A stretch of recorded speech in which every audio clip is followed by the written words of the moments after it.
waxaan rabaa halkan inaan uga soo gudbiyo reer Puntland maanta ma jiri doono wax u dhaxayn doona xaq iyo baadil madaxda maanta lambar 4 guryaha ku xiran oo oxygen-ka dariishadaha ka qaadanaya oo balcad iyo afgooyo tay kale Puntland inay ka hadlaan wax xaraan garaad guryaha yaalaan ama waxa weeye laga gaabiyo waxa weeye maanta dadaalka socda cadowgu waa jabay waxaan kugu bishaareynaya si looga garab dagaalamo mujaahidiinta furinta ku jirta oo god walba ugu gashay cadowga arabna maanta xan waa dhamaatay inaan maanta dalkeena difaacno baryahan aan maqlayay dawladda federaalka oo guulaha Puntland maanta gaartay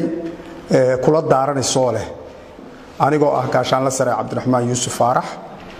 kuna hadlaya afka saraakiisha kaydka ee Puntland dal iyo dibad diiwaangelintooduna hadda socoto waxaan rabaa halkaan inaan uga cadeeyo bulshada reer Puntland iyo ciidamada qalabka sida ee baacsanaya khawaarijta inaan diyaar u nahay inaan furmaha nimaadno kana barbar dagaalano saraakiishii dhaawacantayna booskoodii aan gal hadii Ilaahay ma dhici doonto hadii Ilaahay idmo cadow nagu soo duulay Puntland ku soo duulay in saraakiil guryaha la dhigto darajo ama lagu sharaxdo ma dhici doonto insha Allah taala qof kasta oo reer Puntland oo sargaal ah maanta waxa looga baahan yahay dal iyo dibad ha jiro diiwaangelintiina haddaan bilaabaynaa si degdeg dalka inuu soo galo wixii joogana hadda sida ugu dhaqsaha badan inay isku soo diiwaangeliyaan si looga garab dagaalamo mujaahidiinta furinta ku jirta oo god walba ugu gashay cadowga waxaan rabaa halkan inaan uga soo gudbiyo reer Puntland maanta ma jiri doono wax u dhaxayn doona xaq iyo baadil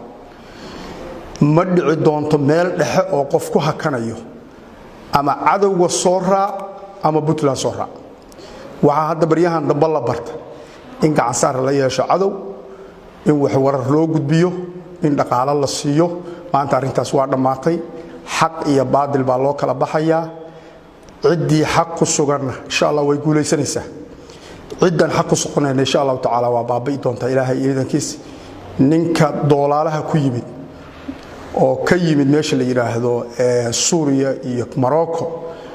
wadankeena inuu qaato mana ka yeelayno oo mana ogolaanayno oo mana suurtagelayso garaadadana been bay noqonayaan qof kasta oo qaba waxaan rabaa marka halkaan inaan shacab weynaha reer Puntland runtii hambalyo uga soo jeediyo gabdhaha reer Puntland iyo cid kasta oo taageero la garab istaagtay ciidamada xoogga oo ka garab dagaalamaya ama saad u geynaya qof walba maanta kaalin buu leeyahay waxaan rabnaa maanta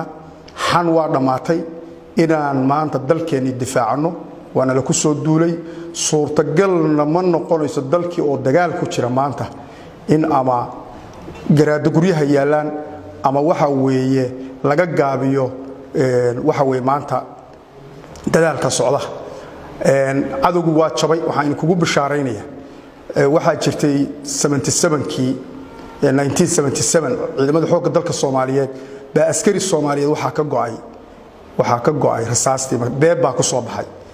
markaas yiri Sheekh Cabdulqaadir oo doole in ka weyn Sheekh Cabdulqaadir oo doole iga dhig buu maanta inay dhaheen ilaahu dooliyaa naga dhiga aan baan aaminsanahay inay dhaheen laakiin ciidamada maanta hor jooga godadka dooliga loogu gala xataa way yaqaanaan hadday dooli xataa noqdaan waxaan rajaynaynaa marka dhammaan shacab weynaha reer Puntland saraakiisha ciidamada dhammaanteen inaan istaagno furmahana la iska xaadiriyo cadawgana la iska dulqaado